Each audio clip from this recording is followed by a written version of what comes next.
yet still you guard the world below.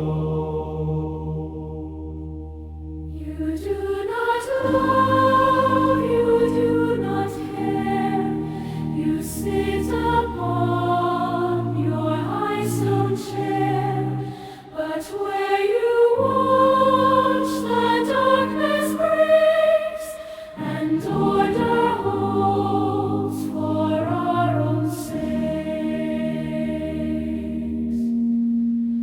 We praise the stillness in your eyes, the calm that all of fear defies.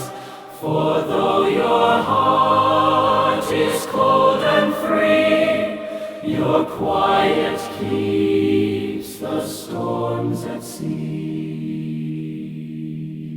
So guide us not, just stay your throne, and let us face the world alone. For while you sit and twitch your tail,